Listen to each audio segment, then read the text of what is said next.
À l'âge de 23 ans, là, le traitement hormonal va débuter. Et là, alors, les changements deviennent irréversibles. À savoir que je commence à muer. À l'époque, moi, j'étais parmi la première dizaine de personnes à être opérées. Alors bonjour, je m'appelle Jannick Christen. Je suis très heureuse d'être dans Carrément Bien. C'est vraiment carrément une joie et un privilège, un honneur. Jannick, depuis votre enfance, vous pensez que vous êtes un garçon dans un corps de fille. À 18 ans, vous vous mettez en couple avec une femme et vous désirez faire de la chirurgie pour changer de sexe. Racontez-nous. Je vais passer toute mon enfance avec cette pensée, cette construction, je suis un garçon. À mes 18 ans, sur mon lieu d'études, je vais rencontrer une jeune femme qui va devenir ma première compagne. Elle est très jolie, blonde aux yeux bleus. On est d'abord bonne copine, mais en fait, moi, j'avoue que j'ai des sentiments pour elle. Et puis finalement, on se met en couple. Et très vite, quand on se met en couple, je lui demande de me parler au masculin. Je lui explique qu'elle me voit dans un corps de femme, que c'est effectivement le corps que j'aime et que fondamentalement, je me sens comme un garçon. Et puis, effectivement, dans le secret de notre relation, elle me parle au masculin et j'aime ça vraiment. On va rester dans une relation qui va durer environ 2 ans. Et au bout de ces 2 ans, je me dis, mais je ne suis pas à l'aise dans le fait d'être dans un corps de femme avec une femme, et sachant que je me ressens comme un homme. Même dans notre intimité, je me vois comme un homme, je me perçois comme un homme, et c'est pour moi très difficile. Je commence à avoir une colère, en fait, vis-à-vis même de Dieu, en disant, mais vraiment quand même, et pourquoi il m'a fait fille en sachant que j'allais préférer être un homme? Donc là, je rentre toujours plus dans une forme de rébellion, et à partir de ce moment-là, je vais me mettre en couple avec une autre femme. Elle me dit, je vais t'aider. Et là, on va aller voir son médecin de famille, qui va nous référer à un endocrinologue, donc c'est la personne qui s'occupe de tout ce qui est hormonal. Je vais raconter mon histoire à cet homme. Cet homme va se lever, faire le tour de son bureau, venir me serrer la main, me dire « Monsieur, je vous demande pardon, parce que toutes ces années, on n'a pas vu votre souffrance, et on vous a traité comme quelqu'un de fou. Je crois que vous êtes réellement un transsexuel et je vais vous aider. » Effectivement, c'est grâce à lui que je vais rentrer dans le processus de suivi pour pouvoir entamer le chemin de transition. À 23 ans, au début des années 2000, vous commencez le protocole médical visant à transformer votre corps de femme en corps d'homme. Que faites-vous concrètement? Alors à l'époque, en Suisse, pour pouvoir commencer le traitement hormonal et ensuite passer aux chirurgies, il fallait prouver de 2 ans passer dans le genre opposé. Donc je commence, déjà à toute l'adolescence j'étais très masculine, mais à 21 ans vraiment je m'affirme comme ça, et jusqu'à mes 23, où à l'âge de 23 ans, là le traitement hormonal va débuter, tout d'abord par des comprimés, et ces comprimés permettent en fait à la personne de ressentir le changement au niveau des hormones, mais si on les stoppe, l'effet n'est pas encore irréversible. Alors ça, dans un premier temps, ça dure quelques semaines, je prends ce traitement, et tout de suite, vraiment, quelques jours après le début du traitement, je me sens vraiment mieux. C'est comme si il y a un alignement qui commence à se faire entre ce que je ressens à l'intérieur et qui je suis. Je ne peux pas l'exprimer, c'est un soulagement, etc. Et ça vient conforter les médecins sur la pensée que je suis effectivement une personne trans. Bon, j'ai aussi du coup tout le suivi avec psychiatre, sexologue, je passe au test de Rorschach. Et finalement, après tous ces tests, toutes ces choses, le diagnostic de dysphorie de genre est posé. Et suite à ce diagnostic, effectivement, le traitement hormonal peut aller dans une différente ampleur, à savoir on commence les injections intramusculaires. Le but des injections, c'est aussi de protéger mes organes, parce qu'une prise prolongée des comprimés est délétère pour le foie. Donc voilà, donc on passe aux intramusculaires, et là, alors, les changements deviennent irréversibles. À savoir que je commence à muer, je vois ma musculature se développer, et puis alors là, j'ai vraiment un taux de testostérone qui devient... je souris parce que je me revois en fait avec les changements au niveau du comportement que ça va générer. Et je me revois par exemple en train j'allais parquer ma voiture, et il y a quelqu'un qui est arrivé et qui a pris ma place de parc. Oula! Alors à l'époque, j'aurais dit bon c'est pas grave, mais là je suis sorti de la voiture, je pouvais taper, cogner, être extrêmement, alors je vais parler de moi au masculin du coup, mais extrêmement violent. C'est toutes les 3 semaines que je fais une injection intramusculaire dans la cuisse pour redonner à mon corps en fait de la testostérone, puisque mon corps naturellement n'en fabrique pas. Donc c'est En fait, c'est assez intéressant. Ça m'apprend beaucoup de choses aussi sur le fonctionnement du corps humain. Mais voilà, je fais l'injection, j'ai vraiment un taux de testostérone qui monte assez fort et qui gentiment va commencer à rediminuer. Et je me souviens quand j'arrivais à la 3e semaine, souvent ma compagne de l'époque me disait « Oh, je sens qu'il va être le temps d'une nouvelle injection ». Parce que justement je devenais un peu plus tendu, j'avais des bouffées de chaleur, je commençais à être un peu plus dans l'agressivité parce que j'arrivais à être en manque en fait. Et là avec la testostérone, le fait que je fais plus de sport, je bouge, ben, mon poids s'aligne et je commence à me trouver, pardon pour l'expression, mais beau gosse et du coup à être beaucoup plus sûr de moi, à devenir... à avoir du coup l'envie effectivement aussi de rencontrer quelqu'un et de fonder une famille. C'est comme si mon rêve de petite fille, mais dans la tête d'un petit garçon, mon rêve prend forme de plus en plus. Donc après pour moi, l'aspect de la chirurgie, c'est tout ce que j'attends pour finir en fait d'aligner ce corps à ce que je crois. Donc je vais passer par la chirurgie, j'ai 24 ans. Entre l'hormonothérapie et les interventions chirurgicales, de 21 à 24, donc 3 ans et demi. 3 ans et demi, tout était fait. Ouais. Ce genre d'opération n'est hélas pas sans risque. Et lors de 2 opérations que vous subissez, vous frôlez la mort de près. Que s'est-il passé ?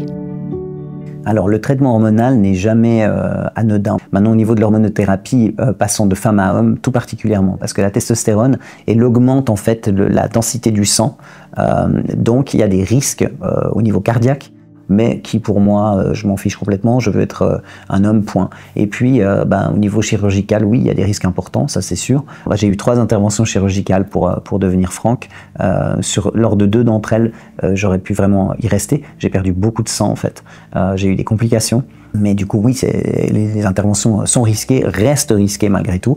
On entend plein de témoignages de greffes qui n'ont pas pris, de personnes qui se retrouvent avec des poches à urine, qui n'ont du coup jamais d'organes comme ils voulaient en avoir au niveau de la reconstruction.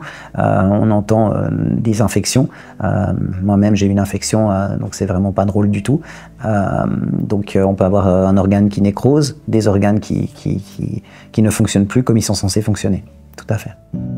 Yannick, est-il vrai que vous étiez parmi les 10 premières personnes en Suisse à avoir fait les opérations pour changer de sexe ?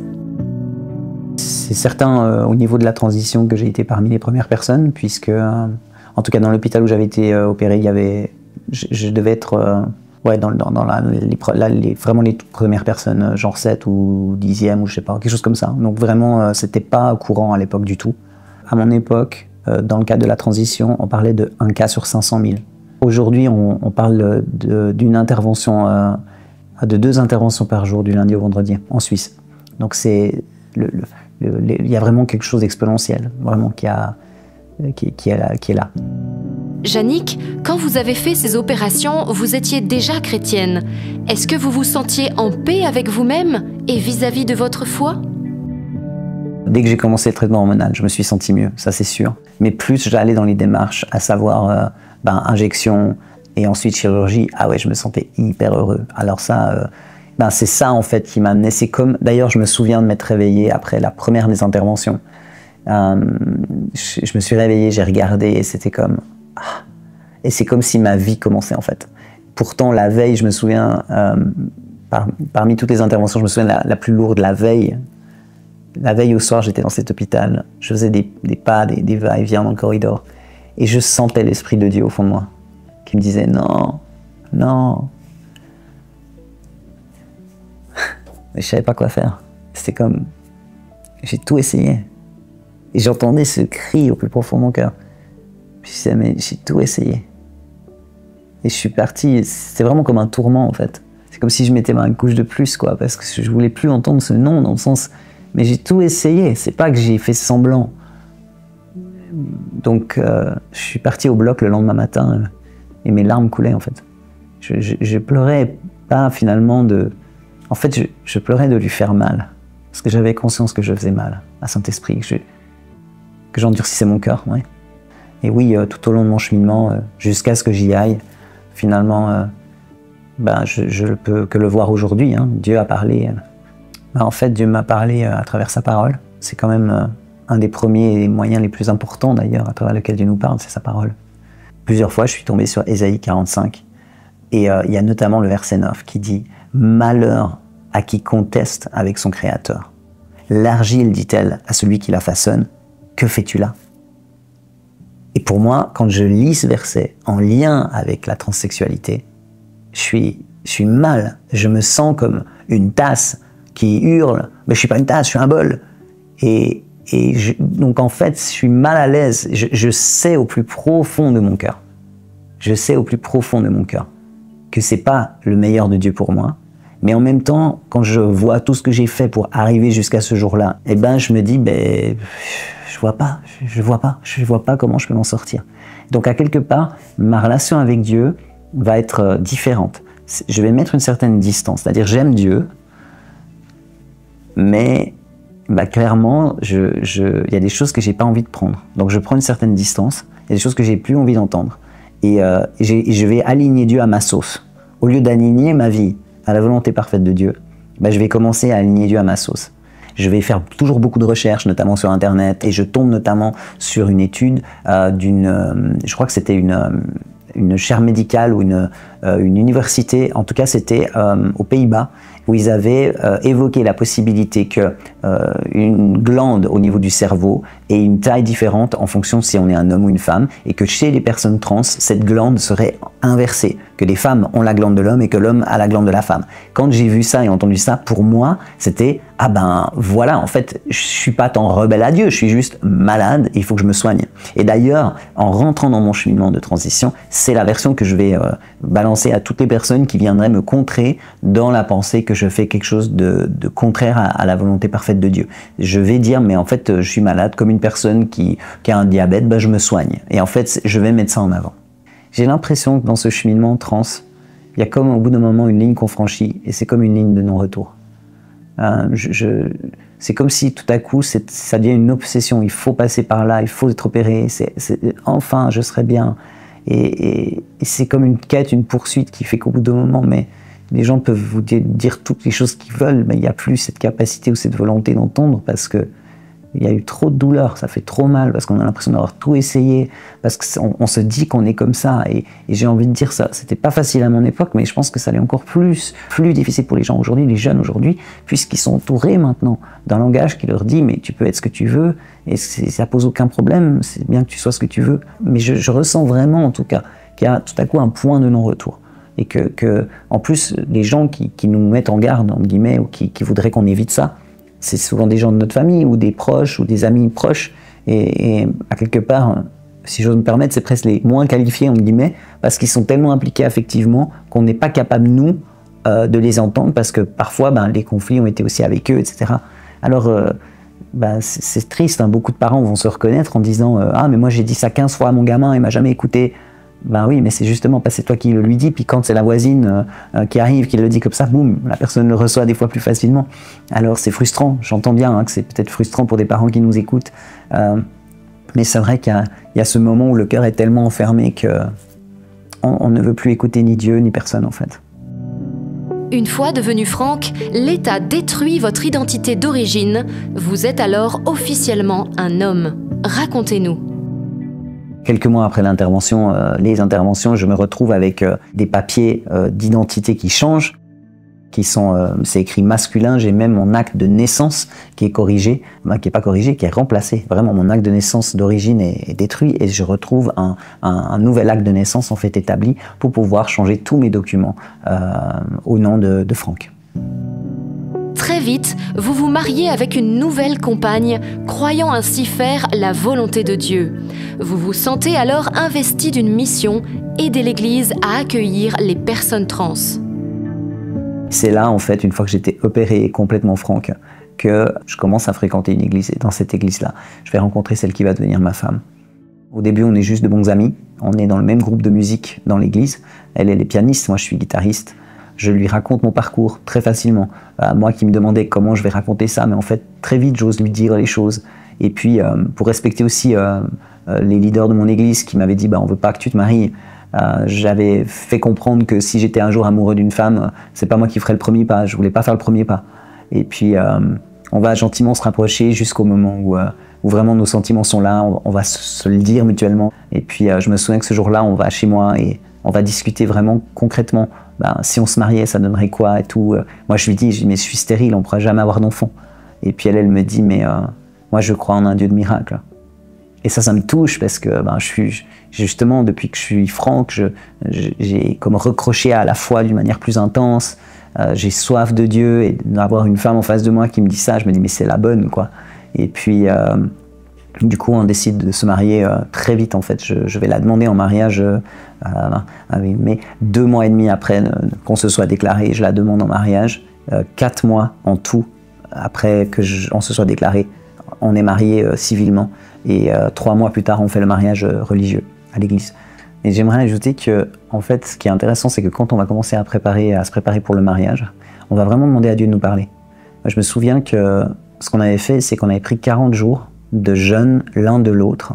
Du moment qu'on s'est déclaré, on a pris 40 jours de jeûne l'un de l'autre et on a jeûné de certaines choses individuellement. Mais pendant 40 jours, on ne s'est pas vu, pas parler. Et notre but, c'était de chercher Dieu pour se dire, est-ce que, oui Seigneur, tu veux qu'on se marie, est-ce que c'est OK avec toi?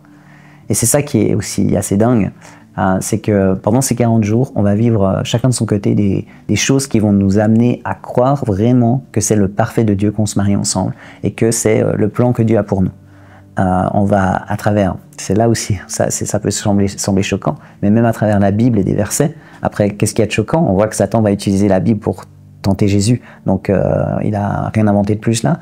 Il y a des gens autour de nous qui vont recevoir des paroles, mais là aussi, on voit dans la Bible qu'il y a des faux prophètes, donc il y a vraiment un esprit de séduction et de tromperie qui nous amène vraiment à croire, à recevoir même des promesses. Le jour où je demande à Dieu, est-ce que je peux la demander en mariage, j'ouvre ma Bible et je tombe au hasard, hein. Je tombe sur... Non, c'est pas vrai, pardon. C'est pas ouvert au hasard, j'ai une référence, je crois, qui est montée dans mon cœur, et quand j'ai regardé ce que c'était, oui, parce que je m'étais dit dans Genèse, et en fait, le verset, c'est « va prendre pour femme à Padan Aram, etc., celle qui est, puis c'est un membre de sa famille, etc., puis nous, on est petit cousin, alors c'est comme pour moi, ça vient encore me conforter que c'est bien elle. » Donc pour dire jusqu'où ça va, il y a une telle tromperie, il y a une telle détermination aussi dans mon cœur, que tout ce qu'on va recevoir, en gros, ça va dans ce sens-là. Alors au niveau de mon église, l'église où j'ai rencontré cette pianiste, en fait, donc comme je l'ai dit, ils voulaient pas que je me marie. Pour eux, c'était pas quelque chose qu'ils voulaient. Donc le fait en fait que on commence à fréquenter, là ils nous disent clairement qu'ils ne sont pas d'accord. Ils nous encouragent à cesser la relation. Pour nous, on a tellement de conviction que finalement, on décide d'aller de l'avant, ce qui va faire qu'ils vont nous demander de quitter l'église.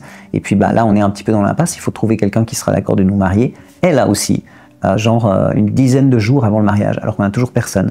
Il y a une personne qui accepte, qui accepte d'être le pasteur qui va nous bénir pour le mariage. Donc finalement, tout ce qui semblait difficile semble s'aplanir. Et nous, on a toujours plus cette conviction qu'à quelque part, Dieu va travailler à travers nos vies. Dieu va se servir de nos vies pour toucher l'Église, pour amener l'Église à apprendre à accueillir les gens qui sont différents, que notre parcours et tout le rejet qu'on peut ressentir et vivre, Dieu va l'utiliser pour glorifier son nom, pour faire du bien en fait. Donc on est vraiment dans cette logique. En plus, j'ai reçu des promesses, des paroles, que Dieu allait m'utiliser comme un brise-glace, etc.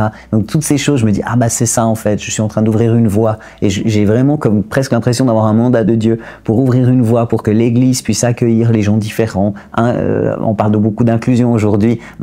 J'ai vraiment l'impression d'être un peu là-dedans en fait, et presque d'être investi d'une mission. Donc c'est dire jusqu'où la tromperie était là et jusqu'où j'étais complètement aveuglé, quoi. Quand on entend des gens, même dans l'adultère, dire je quitte mon mari parce que Dieu m'a parlé, je vais épouser l'autre, tu dis mais c'est tellement pas biblique, comment tu peux en arriver là? En fait, moi je vais pas juger ces gens, j'étais dans la même hérésie, clairement. Dès qu'on se marie, en fait, on va vivre un mariage particulièrement fort et extraordinaire. On est très très complices, très proches l'un de l'autre, très tactiles, on rit beaucoup. Et puis vu qu'on a été pas mal rejetés, qu'on s'est retrouvés seuls, on est vraiment ensemble comme les deux doigts d'une main en fait finalement. Yannick, quelques mois après le début de votre mariage, Dieu vous parle clairement. Que vous a-t-il dit?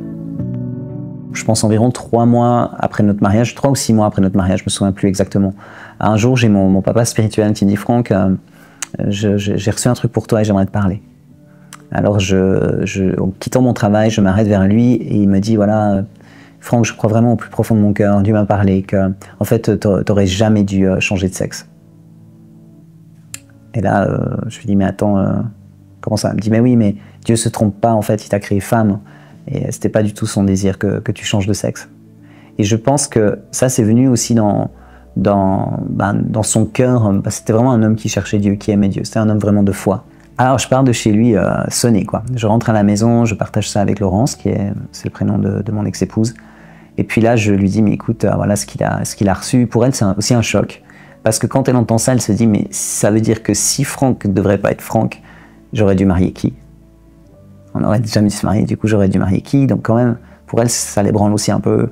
Donc on va passer un petit temps comme ça, où c'est pas trop facile. On va continuer à chercher Dieu. Puis moi, j'ai toujours cette pensée de cette grâce qui me porte, etc. Et puis un jour, je m'arrête quand même à dire à Dieu, bah, écoute, moi, je veux bien me repentir, mais je ne sais pas comment le faire, et encore moins le faire de façon sincère, vu que pendant plus de 20 ans, j'ai été mal dans ma peau. J'ai cherché, j'ai essayé de trouver comment être bien, d'accepter ma féminité et tout. Maintenant, enfin, je suis bien, enfin, je me sens heureux. Comment tu veux que je me repente sincèrement, alors que je suis passé par tout ça? Comment être sincère dans mon repentir? Puis je dis, bah voilà, je veux bien me repentir, mais amène-moi à ça, quelque part, bah voilà. Et quelques temps plus tard, je suis au travail, j'ai développé une relation d'amitié avec le mandataire qui m'emploie. Et puis, un jour, il me fait un coup tordu, si j'ose dire ainsi. C'est comme un coup de couteau que je reçois dans le dos, quoi. Et je suis tellement choqué là, je pars aux toilettes et je dis à Dieu vraiment, je lui dis, mais voilà, comment c'est possible qu'il m'ait fait ça après tout ce que j'ai donné, investi, blablabla. Et là, j'entends dans mon cœur, et je te permets de ressentir une infime partie de la douleur que j'ai ressentie quand tu as fait ce que tu as fait. Ce que mon cœur a ressenti quand tu as fait ce que tu as fait. Et là, je tombe à genoux et je commence à pleurer. Et je pleure, mais vraiment avec... Tu vois, je parlais tout à l'heure de Saint-Esprit qui dit non. Et cette douleur était tellement insupportable de lui faire mal, de blesser son cœur. Et j'ai mis vraiment une couche de protection. Mais là, tout à coup, aux toilettes, c'est comme si il y a un peu de cette couche qui s'enlève. Et ça fait tellement mal quand tu fais du mal à la personne que tu aimes le plus au monde. Parce que fondamentalement, c'est pas ce que je voulais. Et là, je prends conscience que je lui ai fait mal. Et ça va être le premier pas, en fait. Ça va être la première étape, le premier jalon, je dirais, qui va m'amener à demander pardon à Dieu vraiment de tout mon cœur. Malgré cet avertissement fort de Dieu au début de votre mariage, vous allez rester 11 ans avec Laurence et ensemble, vous désirez servir Dieu. Que faites-vous? Je vois du fruit dans ma vie, on porte beaucoup de fruits avec mon épouse. On a ouvert une maison d'accueil pour personnes en difficulté. Et c'est ça qui est dangereux justement, c'est que le fruit qu'on portait, moi j'imposais mes mains aux malades, je voyais des guérisons, je chassais des démons, je vivais les choses selon la parole de Dieu, quoi. Et du coup je voyais du fruit. Et ce fruit-là m'amenait à croire que Dieu m'approuvait. J'avais une telle quête de cette approbation de Dieu que à quelque part j'entendais ce que je voulais entendre. Et je considérais les fruits de Dieu, que les fruits de ma vie, comme une approbation de Dieu. Et c'est une erreur monumentale que beaucoup font. Et je crois qu'on ne devrait jamais prendre des fruits comme étant la garantie qu'on marche avec Dieu, en fait. Dieu est tellement un Dieu d'alliance et de promesses et de paroles que quand tu crois Dieu et que tu fais ce que la Bible dit, ça fonctionne. Mais ça ne veut pas dire que tu marches dans la volonté parfaite de Dieu, loin de là. Après 11 ans de mariage, vous partez au Canada pour travailler dans une association chrétienne. C'est là-bas que votre vie bascule. Que s'est-il passé? On part pour 1 an au Canada. Et je pars là-bas sans parler de mon histoire de vie, parce que chaque fois que je le fais, les portes se ferment. Chaque fois que j'exprime mon parcours, les gens sont « Oh là là, ça va pas ». Donc les portes se ferment. Donc là, je décide de ne pas en parler, mais je conviens avec mon pasteur de l'époque que je ne dis rien tant que ça ne met pas en danger le ministère. Ça, c'est vraiment sur mon cœur. Je veux surtout pas que mon histoire de vie puisse amener le ministère dans du trouble. Donc du coup, j'ai une ligne. Alors on arrive là-bas au mois d'août et on se sent tellement bien, on est heureux, personne ne connaît mon histoire, donc on est like free et c'est génial. Et on va servir pendant plusieurs mois, on développe de belles amitiés avec les leaders du ministère, on s'éclate dans ce qu'on fait. C'est comme les gens qui travaillent dans le ministère vont comprendre ce que je dis. Quand tu te lèves le matin et que tu œuvres pour le Seigneur et que tu rentres chez toi le soir, il y a une telle joie de te dire que tu as contribué a quelque chose d'éternel, que ta journée, elle a eu une portée pour l'éternité, en fait. Et vraiment, du coup, on est là-dedans, et je suis déjà en train de me dire, mais comment on va faire? Moi, je ne me vois pas retravailler dans le monde séculier, quoi. Comment on va faire? Et on est au mois de novembre, quand le leader du ministère vient dans mon bureau, et il me dit, écoute Franck, vraiment, ça se passe très bien, je suis vraiment content, j'aimerais te confier de nouvelles responsabilités. J'ai besoin d'une personne qui va contacter plein de ministères partout dans le monde pour pouvoir obtenir des ressources qu'on va diffuser sur notre canal de diffusion. Et là, au moment où il me parle, j'ai comme alarme, tout sonne. Je vois là ma ligne rouge parce que je me dis, en envoyant un email, il y a ma photo, il y a mon nom, les gens vont faire le lien, ils vont voir. Et là, ça va exposer le ministère. Comment est-ce que vous avez pu faire venir un trans dans votre ministère, etc. J'imagine tout ce que ça peut susciter en réaction. Et du coup, là, je lui dis, écoute, il faut que je te parle. Donc, on va dans un petit bureau, je lui raconte mon histoire. Au début, il s'éclate de rire parce qu'il ne me croit pas. Là, je lui dis, non, mais c'est pas drôle, c'est vrai ce que je te raconte. Et là, la pièce tombe, il fait venir d'autres leaders du ministère. Je raconte à nouveau mon histoire. Et je m'attends à ce qu'on me dise, ben voilà, demain matin vous aurez un avion, bye bye. Et pas du tout. Parmi les 3 leaders qui sont présents, un se lève, il vient vers moi, avec un regard. J'ai l'impression de voir le cœur de Jésus dans ses yeux. Il se tient en face de moi, il me prend dans ses bras et on pleure ensemble. Et face à cet amour, il y a quelque chose qui brise dans mon cœur. Jusque-là, j'étais rejeté et on me demandait de ne pas m'occuper de ci, de ne pas faire ça, de ne pas pouvoir m'investir dans telle chose. Et je ne dis pas que c'était pas bien. Je dis juste que ça renforçait en moi le sentiment que j'étais jamais assez bien, que j'étais pas assez pur, pas assez saint, alors que j'avais une vie vraiment consacrée. Je jeûnais chaque semaine, je cherchais Dieu avec mon épouse. On avait des temps 3 fois par semaine, on avait des temps ensemble où on vivait des choses avec Dieu. Des temps de louange, des temps de prière, des temps de lecture. Tous les matins, je me levais tôt pour prendre du temps avec Dieu. J'aimais Dieu de tout mon cœur malgré tout.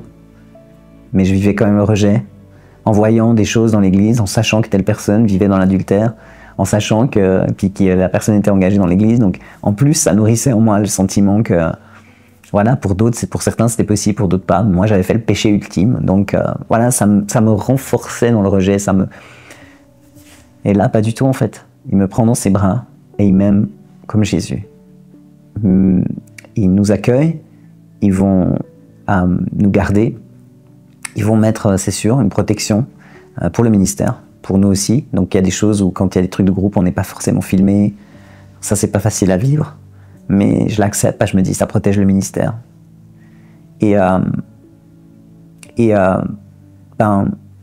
ce qu'ils nous disent pas, c'est que tout en nous accueillant, ils vont vraiment prier, intercéder pour nous.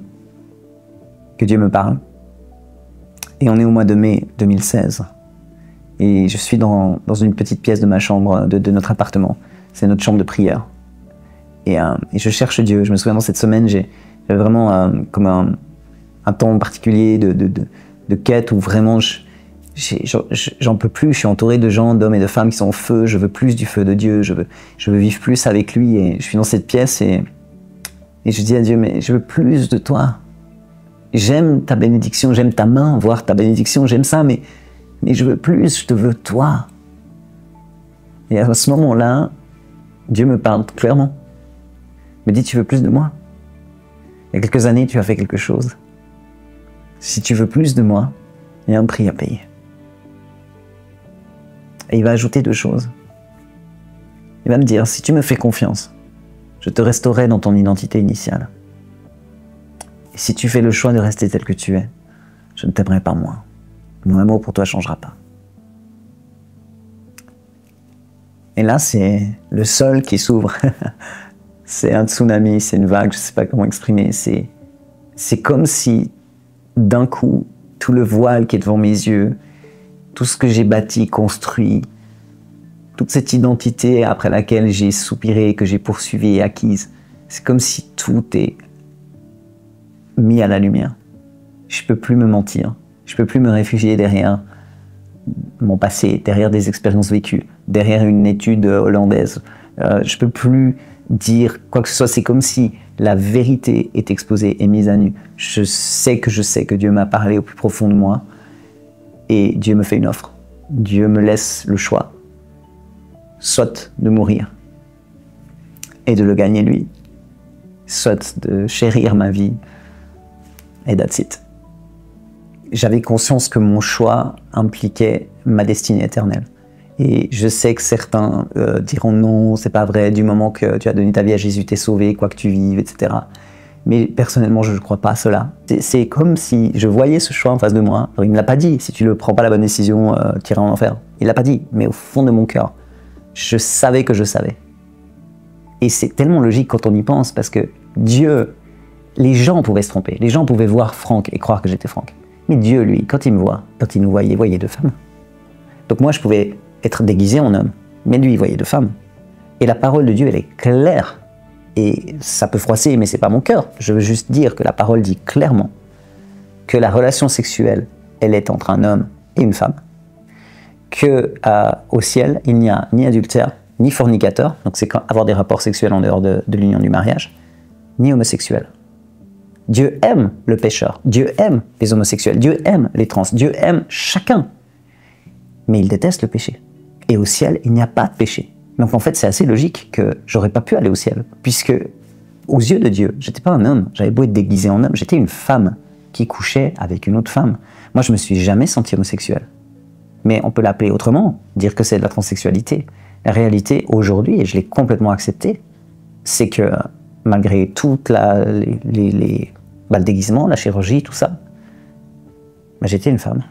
Et c'est ça qui est très sournois, c'est que j'ai eu l'impression d'être déguisé en femme pendant 25 ans, 24 ans. J'ai eu l'impression d'être déguisé. C'est d'ailleurs ce que tous les trans diront. J'ai l'impression d'être dans un corps qui est différent de ce que je suis, que fondamentalement, je suis dans un corps, je suis dans la mauvaise enveloppe. C'est exactement le langage trans, de dire qu'on n'est pas dans le bon corps. C'est exactement ce que je croyais. Ça montre la tromperie de l'ennemi. C'est qu'il m'a fait croire que j'étais dans le mauvais corps pour que j'aille dans un corps qui était en fait le mauvais. Et c'était là qu'était la tromperie, pas dans l'inverse. J'ai pris conscience en fait que pendant 37 ans de ma vie, Jésus avait été mon sauveur, enfin, plus ou moins. Je pense que j'ai donné ma vie à Jésus très tôt. Donc oui, il était mon sauveur. Je l'ai reconnu comme étant celui qui était venu donner sa vie à la croix pour moi, payer pour mes péchés. Mais en fait, Jésus n'était pas mon Seigneur. J'étais le Seigneur de ma vie. Je menais ma vie d'après mes désirs. Et oui, pendant nos 12 ans de mariage, presque 12 ans, Dieu avait parlé quelquefois, de temps en temps, justement, principalement dans ces temps où je me mettais à l'écart avec lui, où tout à coup je ressentais un certain malaise. Et puis quand on avait commencé à lire ce livre Objectif Éternité, je me souviens, effectivement on était encore en Suisse, je m'en souviens très bien, il est tellement fort ce livre, il y a des moments où je remettais en question mon salut. Je me disais, mais sérieux, quand je vais mourir? Et je disais à mon ex-épouse, mais tu sais, je suis pas sûr que ça va passer. Je suis pas sûr que Dieu va me dire, mais viens, entre, bon et fidèle serviteur, entre dans la joie de ton maître. Tout à coup, j'avais conscience que, je sais pas, ça m'ébranlait, j'étais pas sûr, pas tranquille, consciente que j'avais fait quelque chose quand même de particulier. Donc, je dirais que Dieu m'a parlé quelquefois pendant, je sais pas, je voudrais pas mentir ou dire quelque chose, je sais pas le nombre de fois, mais de temps en temps, il y a eu peut-être trois fois en 12 ans où tout à coup vraiment, j'étais là, puis je ressentais une certaine gêne par rapport à ce parcours. Mais là, dans cette chambre, c'était tellement, la façon était tellement intense. Je oscille entre la gratitude que Dieu m'ait parlé, parce que j'ai conscience, c'est assez particulier ce que je vais dire, mais c'est comme si j'ai conscience que c'était comme la dernière fois que Dieu allait venir me chercher avec ça, à ce sujet-là. C'est comme si c'était son baroud d'honneur pour me récupérer. Une telle patience. Mais en même temps, la conscience qu'il y a une ligne et qu'un jour, si tu franchis cette ligne, il y a quand même une zone de non-retour. Et je crois qu'on ne réalise pas la patience de Dieu. Dieu est extrêmement patient et il va aller jusqu'au bout. Mais en même temps, Dieu, il est un Dieu bon qui nous respecte. Même s'il sait que le meilleur pour toi, c'est dans telle direction, si tu t'entêtes à fond, il y a un moment, il va respecter ton choix. Parce qu'autrement, Dieu serait un abuseur. Dieu serait un dictateur. Dieu, il veut ton cœur. Donc si tu veux résister encore, il y a un moment, il va te laisser résister. Et là, j'ai conscience que qui m'aime tellement, qu'il est venu une fois de plus parce qu'il m'aime. Moi, au fond de mon cœur, j'avais vraiment l'impression que c'était comme une dernière chance qu'il me donnait. Et j'ai pas voulu jouer avec ça. Jannick, quelle décision prenez-vous? Partagez-nous les signes forts que Dieu vous donne pour vous aider à changer de vie. Je vais parler à mon épouse. Elle est choquée, évidemment. Elle va me dire, mais toutes les promesses qu'on a reçues pour notre mariage. Je dis, oui, mais je t'en supplie. On ne veut pas s'endurcir, on ne veut pas se perdre. Ouvre ton cœur, que Dieu te parle. Et elle va le faire. Elle va laisser Dieu aussi parler. Et pendant cette semaine qui va se passer, c'est comme si tout, tu vois, comme avant je disais, tout me confortait dans l'idée qu'on aille se marier, ou qu'on puisse vraiment construire quelque chose ensemble. Bah là, c'est l'inverse cette fois. J'ouvre la Bible.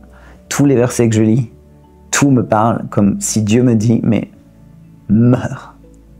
Meurs à ta vie, meurs à toi, meurs à qui tu crois être. Quand Paul, qui pourrait être fier de toute sa vie, dit, mais toutes ces choses, je les considère comme de la boue pour gagner Christ. C'est comme si tout à coup, je vois que tout ce qui faisait ma joie, ma fierté, même mon couple, qu'on vivait dans l'excellence, je crois, selon le royaume de Dieu, c'est ça le comble. On vivait le couple tellement d'une manière magnifique, où je crois réellement que même si on était complètement dans l'erreur, on exprimait le couple d'une manière qui honorait Dieu, c'est ça le comble. Mais on était tellement perdus, tellement dans l'erreur. Et là, c'est comme si Dieu me dit, mais donne-moi tout ça, en fait. Et mon identité, Franck, ce que j'ai construit, ce que plein de gens ne connaissent pas, j'ai pas envie d'exposer ça. J'ai honte. Pour moi, être une femme, c'est impossible, c'est un vertige, c'est monstrueux. Mais dans cette semaine, chaque fois que j'ouvre la parole, et je vais vivre des circonstances, j'en ai jamais parlé, mais j'ai relu ça dans mes notes récemment. Je disais à Dieu, mais parle-moi, si c'est toi qui me parles, si tu veux que je me repente, mais parle-moi encore, parle-moi encore. Et je me souviens que je suis au bureau, je suis en train de faire un travail de graphisme sur un truc, et je demande à la personne pour qui je fais ce travail de venir dans mon bureau, pour voir le travail sur l'ordinateur. Et elle regarde le travail, on est là, et tout à coup, elle me dit, Franck, je m'excuse, j'ai une question à te poser. Je dis, ah oui? Elle me dit, non mais... j'aimerais pas te la poser, mais ça fait une semaine, c'est là, et je dois te la poser. Je dis, bah vas-y, je pense avoir dit à gauche, qu'est-ce qui se passe, quoi. Et là, elle me dit, Franck, si Dieu te demandait de revenir en arrière, est-ce que tu le ferais? Non, mais là, il faut comprendre, quoi, je suis dans cette semaine où je crie à Dieu. On n'a pas du tout parlé de ça avec elle, elle me sort ça. Mais comment tu peux encore endurcir ton cœur? Et je me souviens que, du coup, je me suis levé du bureau et j'ai commencé à tourner comme un lion en cage et dire, mais pourquoi maintenant? Pourquoi moi? Pourquoi après toutes ces années? Et au bout d'un moment, une fois que toute la colère, je l'ai hurlée, je dis, mais oui, s'il me disait clairement. Et je me souviens que ce jour-là, on part, elle me ramène, celle qui me ramène à la maison, et on est dans la voiture, elle conduit, je suis assise à côté, et on parle de ça. Elle me dit, tu sais, la question que je t'ai posée, ouais. Elle me dit, je réalise de tout ce que ça impliquerait et tout, et puis que tu aurais peut-être besoin d'un truc de fou, que Dieu te confirme, genre comme si le ciel s'ouvrait. Et au moment où elle dit ça, mais c'est pas une joke, c'est vraiment ce qui s'est passé. Au moment où elle dit ça, alors que tout était cloudy, comme vraiment bouché, tout à coup, au moment où elle dit ça, le ciel s'ouvre et il y a le soleil qui fait pouf. Et là, on se regarde les deux dans la voiture. Et rien que de le dire, j'ai la chair de poule, parce que c'est ce qui s'est passé littéralement. Et dans cette voiture, on s'est regardé. Et c'était comme si Dieu attestait même en face d'elle que là, mais... Ouais. Donc, au bout de cette semaine, je ne peux pas expliquer. C'est comme si je sais que j'ai le choix, oui. Mais je sais que le meilleur des choix, c'est de renoncer à ma vie. Que Dieu l'a attesté, non pas seulement à moi, mais à toute personne autour de moi. Dieu a aussi parlé au cœur de mon ex-épouse qui a la même conviction. Et on choisit, on décide qu'on va divorcer. Et dans un deuxième temps, que je vais devenir une femme. La séparation avec votre épouse est très difficile, mais Dieu est fidèle et il vient vous soutenir sur ce chemin de détachement. Que fait-il ? Et voilà, on prend cette décision et le fait qu'on prenne cette décision va impliquer des choix radicaux. On n'arrive plus à s'embrasser, on n'arrive plus à se toucher comme on se touchait avant. C'est comme s'il y a tout à coup un interdit, j'ai conscience que c'est plus possible. On dort plus ensemble, je vais dans la chambre où Dieu m'a parlé justement, je dors là-bas, après je suis plus à l'aise qu'on habite ensemble, c'est trop bizarre. Là où je travaille, ils acceptent de me loger, donc je dors là-bas.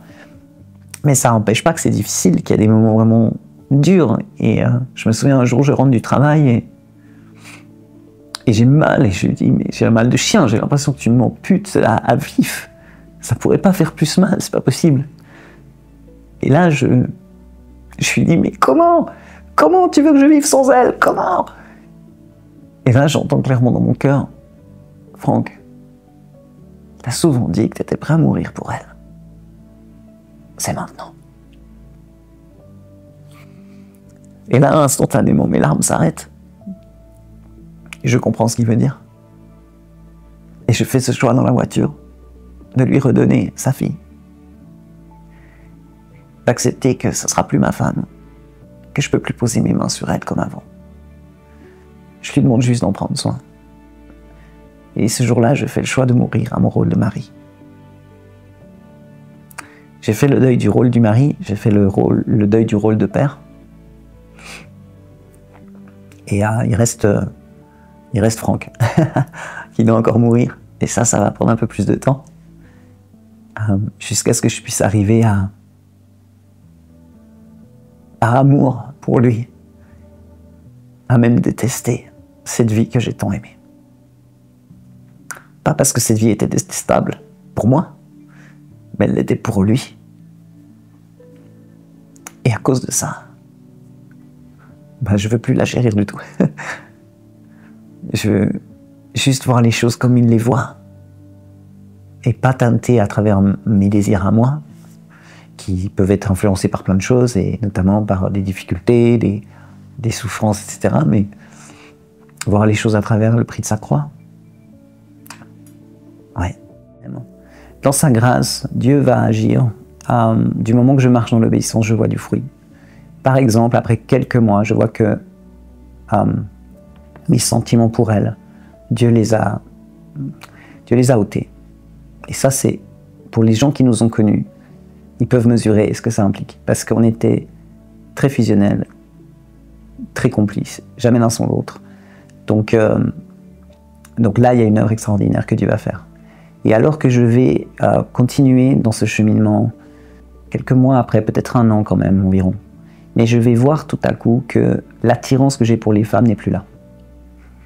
Je le vois parce que, habituellement, si j'étais en présence d'une femme, j'allais rentrer dans un schéma de séduction. Et là, tout à coup, c'est plus là. Il n'y a plus ce désir, il n'y a plus ce besoin, il n'y a plus cette volonté de séduire.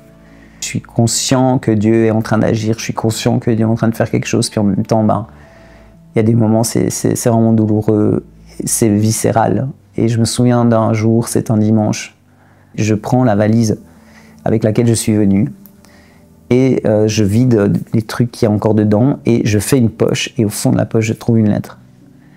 Et c'est une lettre que Laurence avait glissée dans la valise avant que je quitte la Suisse. Et j'avais jamais vu cette lettre. Et ça fait des mois que je suis au Canada, j'avais jamais lu cette lettre. Et j'ouvre cette lettre. Et c'est un peu le testament d'une femme à son homme. Elle me remercie pour toutes ces années, combien elle a été comblée en tant qu'épouse. Et puis bon, elle me place différentes choses. Et son cœur, c'est de me dire merci, aussi de me relâcher, de me bénir dans la femme que je vais être. Et là, je tombe littéralement à genoux et je pleure. Et je hurle, je crie. Et là, alors que je suis au sol, j'entends dans mon cœur, lève-toi et va voir le verset au calendrier. Mais ça m'agace, je l'ai lu ce verset, c'est bon. Mais en fait, je ne sais même plus ce qu'il était. Je suis tellement centré sur moi, ma souffrance, mes cris, mes larmes. Finalement, je me lève et je vais au verset. Et c'est ce fameux verset dans Hébreux, quand il est écrit que Jésus a offert en sacrifice à Dieu des cris, des larmes. Il est capable de ressentir et de porter ces choses. Et il parle de ces cris, de ces larmes qu'il a offert à Dieu. Et là, c'est comme si Jésus me dit, mais ces cris, ces larmes que tu as aujourd'hui, je sais, je ne suis pas indifférent à ça. Je ne suis pas étranger à ça, je suis passé par là. Et alors qu'une des plus grandes difficultés aussi dans ce temps de transition, c'est de me dire, mais j'ai personne qui est devant moi. J'ai aucun exemple, j'avais jamais entendu quelqu'un me dire voilà les étapes à vivre en cas de détransition. J'avais lu un témoignage de détransition, mais tu n'avais pas de détails, et puis je me sentais seul dans ce cheminement-là. Ben là, typiquement, c'est le genre de parole où Jésus me dit, mais t'es pas seul, moi j'ai tracé le chemin, moi je sais, suis-moi. Vous cherchez à redevenir une femme, mais est-ce possible médicalement ou est-ce irréversible? Alors dans le cheminement de détransition, ce qui est difficile pour moi, c'est que je ne sais pas trop ce que je peux faire, pas faire. On m'a toujours dit que c'était irréversible. Et effectivement, il y a beaucoup de choses irréversibles. En gros, tout est irréversible, humainement. En tout cas aujourd'hui, peut-être qu'un jour, d'autres choses seront faites, mais dans mon cheminement de détransition, je vais commencer par m'attaquer aux choses faciles, qui ne le sont pas pour moi, mais humainement qui sont faciles. Donc j'ai pu en premier lieu m'attaquer à demander à ce que mon genre soit à nouveau reconnu comme étant féminin et que je puisse changer de prénom à nouveau. Alors je dis que ça a été le plus facile, mais bon, ça l'était pas du tout. Pourquoi? Parce que j'en avais toujours pas envie.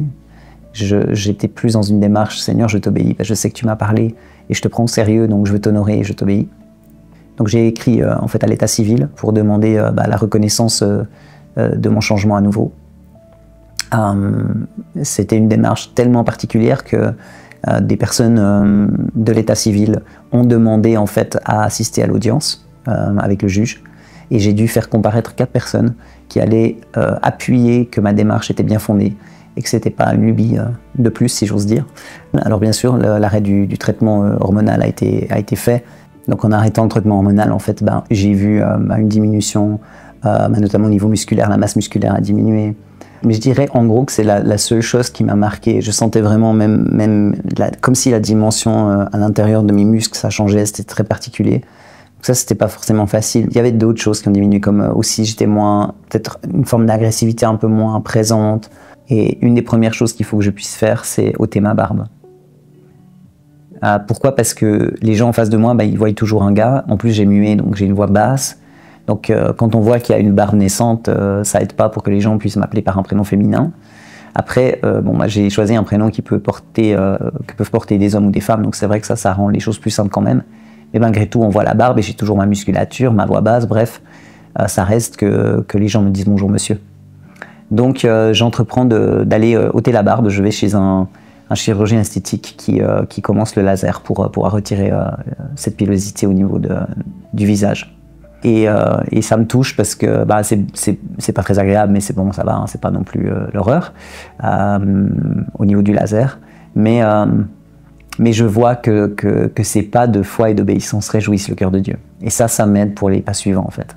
Au niveau chirurgical, c'est sûr que les choses sont irréversibles. On peut pas reconstruire des choses qui ont été ôtées. On peut pas recréer des choses. On parle de reconstruction, mais la réalité c'est qu'il y a des choses qu'on peut pas reconstruire. Aujourd'hui, je vis avec la réalité d'un corps qui est et avec une voix qui a mué, qui ne peut pas démuer. Donc je suis confronté tous les jours à cette réalité-là. Et à moins d'un miracle, je le serai toute ma vie. Et je pense que c'est quelque chose qui doit peut-être être dit quand même, parce que on a tendance à vanter la transition et à dire que c'est tout bien et tout, mais il n'est pas anodin de donner des bloqueurs de puberté à un enfant. Un adolescent, c'est pas anodin, il y a des conséquences, il y en aura. Et je pense que c'est important de le dire, même au niveau chirurgical, il y a des choses qu'on ne peut pas rattraper. Jannick, pendant votre détransition, avez-vous du combat spirituel? Racontez-nous ce qu'il vous est arrivé. Oui, il y a eu des moments vraiment difficiles, notamment le désir de... parce que ça me semblait une montagne en fait, d'être une femme, à cause de toutes les représentations que j'avais, et puis aussi parce que je sentais vraiment l'ennemi s'acharner pour pas que je puisse entrer dans ma destinée. À la fin de l'année 2016, au moment où le divorce a été prononcé, moi j'étais au plus bas. Je suis rentré dans une phase extrêmement difficile. J'ai commencé à boire beaucoup, j'avais des crises d'angoisse extrêmes. J'avais jamais eu des crises d'angoisse à cet extrême-là. J'étais réveillé la nuit en sursaut, en me voyant dans des scénarios mais c'était tellement... Je me réveillais, mais... puis transpirant. C'était vraiment... Ouais, ça a duré, ça a été vraiment difficile. C'était comme une attaque d'oppression, vraiment démoniaque, pour que je me... L'idée de... est revenue régulièrement. Je devais chaque fois combattre, évidemment. J'ai vécu des percées, notamment on a eu un homme de Dieu qui s'appelle Matt Sorger, qui est venu prêcher dans l'église où j'étais. Et alors qu'il était là, tout à coup, l'onction de Dieu est venue sur moi. J'ai commencé à vivre... C'était très spécial. J'avais jamais vécu... Je pense que j'ai vécu une délivrance, en fait. Mais la manifestation, je l'avais jamais vécu comme ça. C'était comme des sanglots, comme si j'accouchais de quelque chose, en fait. Comme des spasmes, comme si je mettais au monde quelque chose. C'était très bizarre. Mais j'ai été vraiment libéré de quelque chose par rapport à la mort, là. Et je pense à certains mensonges aussi qui ont lâché prise à ce moment-là. Selon vous qui l'avez vécu, quelle est la racine de la transsexualité? Alors que je cherchais Dieu, puis j'essayais de comprendre en fait comment j'avais pu en arriver à finalement même passer par les chirurgies. Je disais à Saint-Esprit, mais dans ma situation, c'est quoi la racine? Et clairement, il m'a répondu la rébellion. Ah, ça m'a choqué parce que moi, je me voyais pas du tout comme quelqu'un de rebelle. Au contraire, je trouvais que c'était affreux. J'avais vu que Satan était tombé, avait été déchu de son statut à cause de la rébellion, en voulant se rébeller contre Dieu. Et je suivais justement une formation sur Internet d'un serviteur de Dieu qui parlait de la rébellion. Et quand j'écoutais ça, j'étais là, non, mais moi je suis pas comme ça, c'est affreux, c'est affreux. Puis en fait, plus j'écoutais cette formation, plus je découvrais qu'il y avait plein de choses dans mon cœur qui étaient vraiment rebelles en fait. Et tout à coup, j'ai pu me voir dans cette rébellion. Et parfois, la rébellion, elle s'exprime pas comme on peut imaginer. Des fois, c'est tellement subtil en fait. C'est ton cœur en fait qui choisit de résister, ton cœur qui choisit petit à petit de s'endurcir en fait, à l'image du pharaon qui s'est endurci, qui dit oh non c'est bon finalement, ok vas-y, puis qui tout à coup résiste à nouveau. Et c'est petit à petit, par petites doses, de mon enfance jusqu'à mon âge adulte, que finalement j'ai endurci mon cœur, j'ai commencé à résister à la volonté de Dieu, à sa volonté parfaite pour moi, et surtout à croire que je savais mieux que Dieu ce qui était bon pour moi. Et ça c'est la rébellion, et c'est un chemin de mort, clairement. Jannick, comment surmontez-vous aujourd'hui la souffrance d'avoir un corps mutilé pour le reste de vos jours? Je crois honnêtement pouvoir dire que j'ai le corps que j'ai. Il est comme il est. Et je crois que Dieu a mis une grâce là-dessus, pour moi. Je vis ça comme une grâce. C'est que c'est vrai qu'il y a des choses que c'est pas drôle, c'est pas facile. Oui, avoir un corps mutilé, personne veut ça. Mais à chaque fois que je vis des moments difficiles, que je dois être confronté à des choses vraiment douloureuses, et que je dis à Dieu, mais comment supporter? Comment passer à travers? Saint-Esprit me répond toujours la même chose. Pense à la croix. Moi, j'ai la conviction que sur cette croix, il a ressenti ce que ces maladies allaient faire dans les corps à venir. Passé, présent et à venir. Je crois vraiment profondément que l'expérience de la croix a été ce qu'il y a de plus horrible, effroyable qu'on puisse jamais vivre. Je crois qu'on ne réalise pas les souffrances qu'il a endurées. Quand je pense à la croix, ma vie, mais c'est rien à côté. J'ai des gens qui voient mon témoignage, qui me disent « Ah, Jannick, c'est tellement extraordinaire. » Mais « Ah, qu'est-ce que tu as dû souffrir ?» Non, mais en comparaison à la croix, mais c'est rien. De quoi devrais-je me glorifier? Il m'a arraché à l'enfer. Il m'a arraché à une vie de tromperie, de mensonges. De quoi devrais-je me plaindre? À lui soit toute la gloire. Revenons sur votre enfance. Finalement, comment en étiez-vous venu à penser que vous étiez un garçon? J'ai grandi au sein d'une famille dysfonctionnelle. Mes parents ont eu des enfances très chahutées, très difficiles. Et puis, il y avait différentes formes de maltraitance, d'abus qui s'exprimaient dans la famille. Moi, je ne me sentais pas en sécurité, pas aimé, pas rassuré au sein de ce foyer. C'est sûr que j'ai eu une peine infinie à me construire et à trouver et à être établi dans mon identité. Ça, c'est certain. Ce que je sais, c'est que déjà à l'âge de 4 ans, je me voyais petit garçon. Et puis, ma maman m'a raconté qu'à l'âge de 3 ans, je frappais mon ventre et je hurlais « pas bébé, pas bébé ». Comme si déjà là, j'avais décidé ou résolu que jamais je porterais d'enfant. Ce qui est assez fou quand on y pense qu'un enfant de 3 ans puisse avoir cette conscience-là. Donc ça montre que déjà là, il y avait un rejet de qui j'étais certainement et de la capacité aussi à donner la vie. Et je vais passer toute mon enfance avec cette pensée, cette construction, je suis un garçon. Quand je vais à l'école, les petites filles, très vite, je vais être plutôt dans un rôle un peu séducteur, parce que je les vois, non pas comme des personnes comme moi, mais plutôt, j'ai dans ma pensée l'idée qu'un jour, je vais être marié à une femme, que nous aurons des enfants. Donc c'est vraiment la représentation que j'ai de moi petite. Ce mensonge qui va venir, qui est là dans mon cœur, en fait, t'es un garçon, ce mensonge, il va être conforté par ce que je vis. Cette construction-là, je n'en parlais pas, j'étais même inconsciente qu'elle était là. Pour moi, c'était normal, ça l'a été jusqu'à mes 11 ans. À mes 11 ans, tout à coup, j'ai mes règles, et là, c'est une claque pour moi. Mon corps exprime, mais tu es une femme. Et c'est pour moi comme une fin de non-recevoir. Je suis incapable de l'entendre et du coup je commence à détester ce corps à un degré mais extrême, puisqu'il porte en lui ce que je ne veux pas entendre, ce que je suis incapable d'accueillir. Et là je vais porter des vêtements très amples, tout ce que je peux pour camoufler mes formes. En plus j'ai à l'époque une poitrine très généreuse, donc c'est le comble du comble pour moi. Et du coup voilà, je vais vraiment porter des choses très amples. Je vais me tenir aussi de manière très voûtée pour éviter que mes formes ne soient mises en valeur.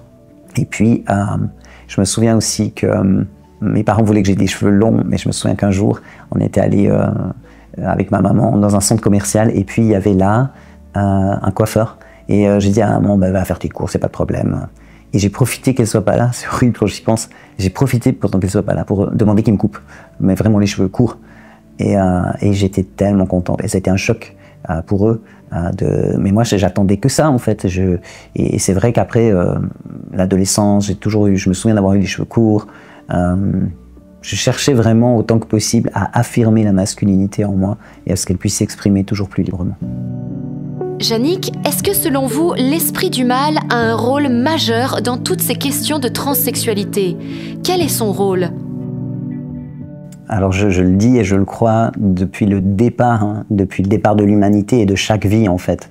Nous sommes l'être humain en fait. Il est la cible d'un ennemi qui est une réalité, qu'on appelle Satan, que la Bible appelle Satan, et qui désire réellement détruire, voler, égorger et détruire. La Bible nous le dit dans Jean 10, au verset 10, que Satan vient voler, égorger et détruire. Et je crois réellement qu'il y a dans l'agenda de l'ennemi face à chaque être humain, que les gens soient chrétiens ou pas, il y a une volonté de détruire. Et il va utiliser tous les moyens qu'il peut pour ça. Je crois que la famille, c'est le cœur de Dieu. Et je crois que si la famille est tellement ciblée par l'ennemi, c'est bien parce que elle est au cœur du Père. D'ailleurs, Dieu se présente à nous comme un Père. Donc si la famille n'était pas importante pour lui, il ne se présenterait pas sous cette qualité-là. Il est pour nous un père. Et il nous montre aussi dans la Bible à plusieurs reprises cette notion aussi de la tendresse de la mère. Quand il dit « mais j'ai voulu être pour vous comme une poule qui couvre ses petits », on voit toute la tendresse d'une mère. Le père et la mère sont le fondement de la famille et ça, l'ennemi le détruit, il a une haine profonde pour ça. Donc c'est pour ça aussi, je crois, qu'on voit dans notre société des familles tellement détruites. Et quand une famille est détruite, quand un père et une mère sont eux-mêmes détruits, comment voulez-vous qu'ils puissent être un père et une mère selon le cœur de Dieu, transmettre les valeurs du cœur de Dieu avec tous les fruits, le fruit de l'esprit manifesté? C'est impossible.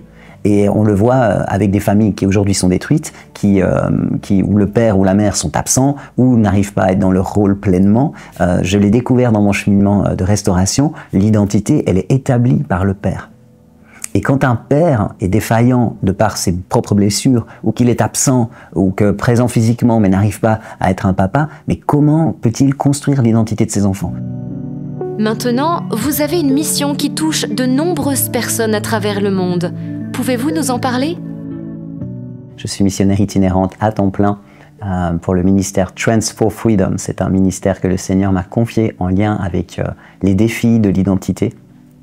Donc voilà, en gros, je vais partager ce témoignage de Dieu. J'aime beaucoup dire c'est son témoignage, là où les gens m'invitent. Et puis j'ai la grâce aussi d'intervenir dans soit des conférences, des groupes de jeunes, auprès de leaders dans différents ministères, pour pouvoir partager ce que le Seigneur a fait pour moi, mais aussi essayer autant que possible de donner des clés face à certains défis, notamment que la jeunesse traverse. Et l'identité, c'est quelque chose d'essentiel. On le voit dès le départ, quand Jésus est tenté par l'ennemi dans le désert, Satan va venir le questionner sur son identité, si tu es le Fils de Dieu. L'identité, depuis la Genèse, c'est quelque chose de combattu, et je crois que ce témoignage, Dieu l'a préparé aussi pour un temps comme celui-ci, afin de rejoindre chacun et chacune. Que voulez-vous dire à ceux qui vous regardent maintenant? J'aimerais dire qu'il n'y a pas de vie pour Dieu sans une mort à soi qui correspond.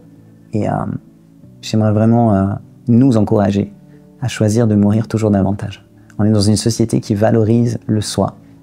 Mais je crois que l'exemple que Jésus-Christ nous donne, c'est une vie abandonnée. Et j'aimerais nous encourager à vivre une relation d'amour avec Dieu, à vivre une relation d'intimité avec l'Esprit Saint, où il est libre de nous dire « fais ça comme ça, fais pas ça comme ça », parce que là, il sait, lui, il a l'ensemble de l'image, il voit les choses. Et j'aimerais vraiment spécialement t'encourager, toi qui luttes dans ton identité, à sortir, à faire taire en fait tout ce que tu entends autour de toi.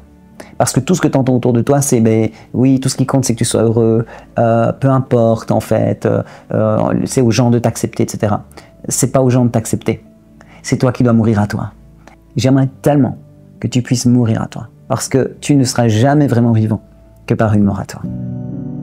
Avez-vous un conseil à donner en particulier aux parents d'enfants transsexuels ou ayant des difficultés identitaires? Il y a beaucoup de parents régulièrement qui me contactent en disant « mais on a un enfant, on a un cousin, on a ci ou ça » et on ne se rend pas compte de la souffrance des gens qui sont autour des gens qui transitionnent. Il y a une réelle souffrance et on n'en parle que trop peu. Moi j'aimerais vous encourager à prier de tout votre cœur, à manifester de l'amour. Manifester de l'amour, c'est pas tout accepter. Manifester de l'amour, c'est aimer Dieu premièrement. Dans mon cheminement, beaucoup disent « ah oui, ça n'a pas été facile, tes parents n'ont jamais accepté Franck ». C'est vrai, mais je les bénis pour ça. Aujourd'hui, mon père est déjà dans la présence du Seigneur, je le crois. Et il n'a pas à rougir. Il a aimé Dieu plus qu'il m'a aimé moi. Il n'a jamais accepté Franck, il n'a jamais accepté que je puisse être un homme. Et aujourd'hui, je suis tellement reconnaissante qu'il ait eu cette radicalité d'amour pour Dieu, de crainte et de révérence. Quand je parle de crainte, je ne parle pas de la peur, mais d'une sainte révérence de Dieu, pour ne pas appeler le bien mal et le mal bien. Alors clairement, parfois des parents me disent notre enfant aimerait qu'on l'appelle maintenant par le prénom masculin ou féminin, ou qu'on le genre, etc. Qu'est-ce que tu en penses?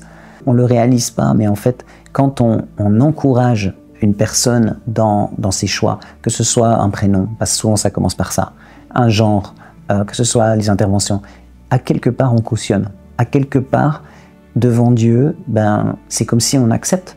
Je sais que ça peut sembler déroutant, des parents vont dire oui, mais on nous a dit d'aimer nos enfants. Parfois, la meilleure façon d'aimer tes enfants, c'est de dire non. Des parents qui aiment leur enfant, quand un gamin à 4 ans vient avec les clés de la voiture en disant qu'il veut aller conduire, n'importe quel parent dirait non, t'as pas l'âge. Pourquoi dire non là? Et pourquoi dire oui pour un changement de sexe à 12 ou 15 ou 20 ans? Quelle est la différence? Dans le Proverbe 14 au verset 12, il est dit « Telle voie paraît droite à un homme, mais son issue c'est la mort ». On peut croire qu'on est dans un chemin de vie et être complètement à côté de la plaque. Alors que Dieu nous parle à travers sa parole, obéissons. L'obéissance radicale, c'est ce qui nous gardera de bien des tourments. Jannick, pouvez-vous prier pour les personnes qui ont du mal à s'accepter comme elles sont? Il y a des gens qui me contactent et c'est pas forcément un problème de transidentité ou autre chose, c'est juste une difficulté à s'accepter. Et j'aimerais prier pour toi, toi qui souffres dans cette acceptation parce que tu te vois d'une manière qui est comme un miroir déformant. Des fois, tu te regardes dans un miroir, tu as l'air d'être énorme, obèse, et la réalité, c'est que tu es quelqu'un de fin. Mais il y a une telle distorsion. Et je prie pour toi maintenant. Je m'adresse à cet esprit de mensonge. Je lis cet esprit de mensonge qui a les droits dans ta vie.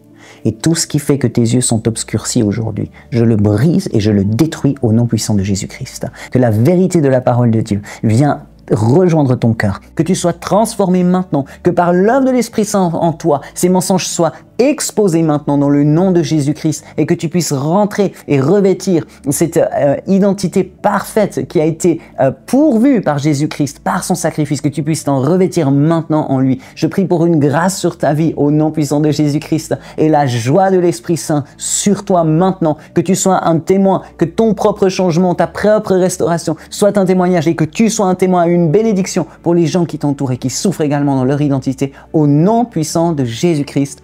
Amen. Un mot de la fin? Moi, j'aimerais vraiment nous encourager à la radicalité pour l'Évangile. Et le salut, c'est notre foi en Jésus-Christ et de marcher selon ce que la parole de Dieu nous enseigne. Alors ne nous mentons pas, ne croyons pas qu'on peut vivre n'importe comment et être sauvé, c'est une erreur. Et pour les parents, les personnes concernées, continuez à aimer, mais à aimer Dieu davantage, plus que tout, alors que vous l'aimez, alors que vous le cherchez, il prendra soin de vos bien-aimés. Je le crois et je le déclare au nom de Jésus-Christ.